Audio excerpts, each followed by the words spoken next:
مساء الخير. النهاردة هنحاول نقدم المسقعة، هنعملها بطريقتين مختلفتين، طريقة باللحمة المفرومة وطريقة عادية من غير لحمة. تعالوا نشوف مع بعض المقادير.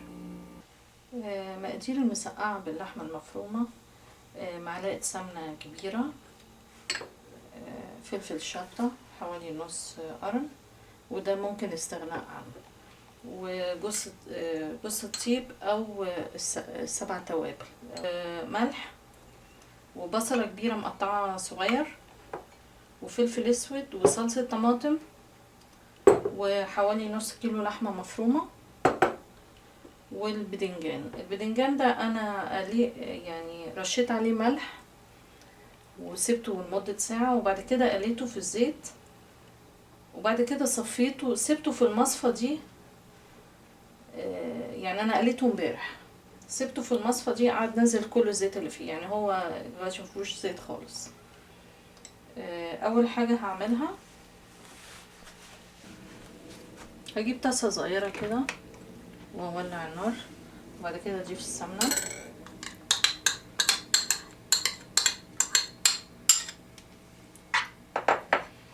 والبصل. وانا بقلي البصل بحب احط شويه ملح صغيرين كده،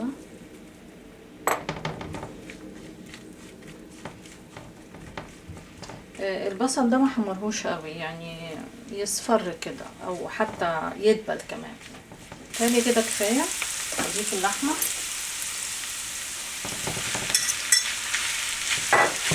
خلي بالي عشان ما تمسكش في بعض، استخدم الشوكه. لاحظوا ان انا ما سويتش البصل قوي، ما حمرتوش خالص، يعني هو دبل بس كده، يعني anyway هو هيكمل سوا مع اللحم.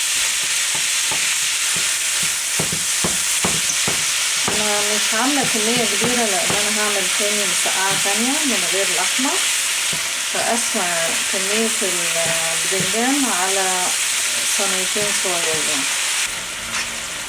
اللحمه بتاعت العصاج بتاعت البدنجان المسقعه لازم تستوي كويس قوي، لان بعد كده ما احط البدنجان في الفرن مش هيحتاج سوا كتير، فيهمني قوي اعمل شور ان اللحمه استوت كويس قوي.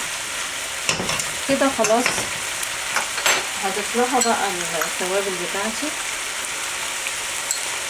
ده 7 سبايسز او بهارات، وشويه ملح صغيرين. خلي بالي من الملح لان انا في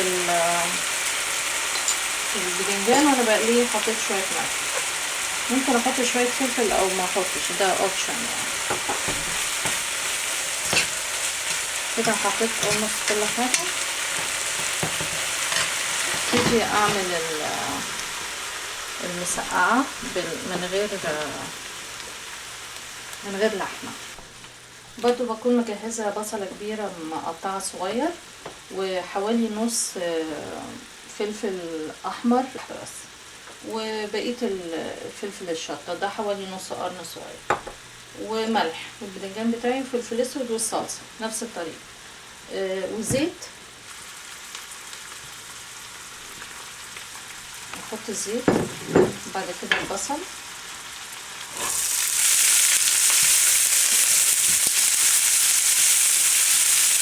في نفس الوقت احط الفلفل الشطه وشويه ملح صغيرين.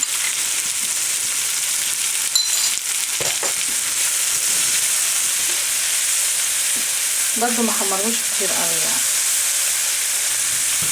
عشان كده كفايه. احط الفلفل،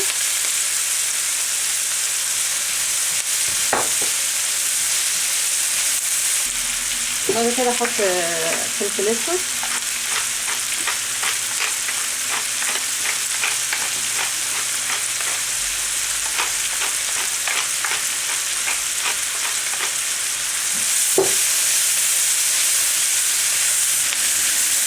كده خلاص. ما كترش لان انا عايزه الخضار ما يستويش قوي. ابتدي احط الصلصه،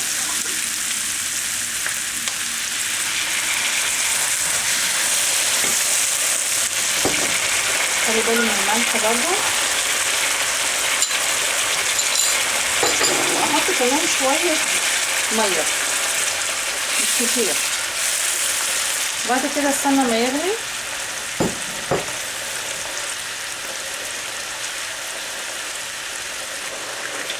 احط له شوية كزبرة ناشفة مش كتير بس وطي عليه. هو كده جاهز. في نفس الوقت اخد بالي من اللحمة. زي ما اتفقنا اللحمة لازم تستوي كويس قوي قوي. يعني هعرف ازاي انها استوت؟ انا مهدية النار وفي نفس الوقت استنى لحد ما احس ان مفيهاش مية خالص واقعد اشوحها بعديها شوية صغيرين. يبقى كده انا اطمنت انها استوت. احط لها بقى شوية فلفل صغيرين، فلفل اسود.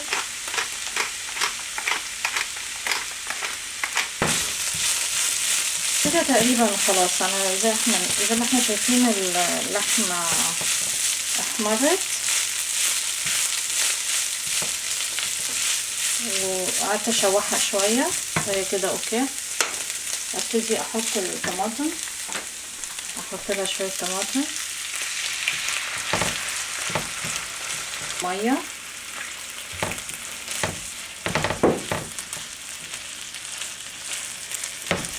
واسيبها تغلي شوية كده صغيرين.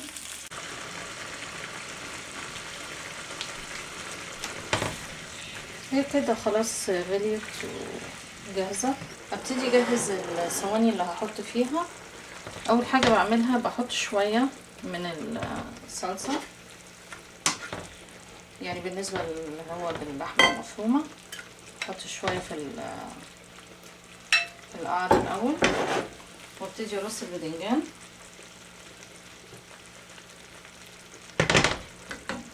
وبعدين احط شوية تانيين.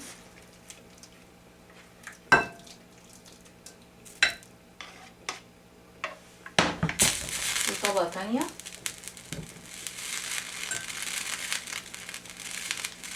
بعد كده بقية العصا كده دي جاهزة. ابتدي اجهز التانية اللي هي من غير لحمة. برضو نفس الطريقة. احط برضو في القعر شوية الاول،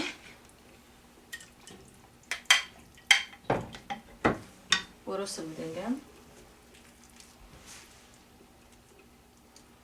وبعدين احط شوية تانيين.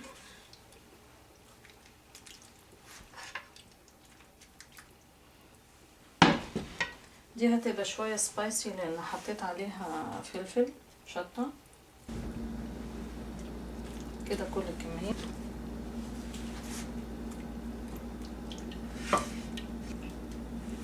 وزعها كويس واحطهم في الفرن. انا ولعت الفرن على 400 فahrenheit 180 دجري، واحطهم في الفرن لحد ما الوش يحمر بس مش اكتر.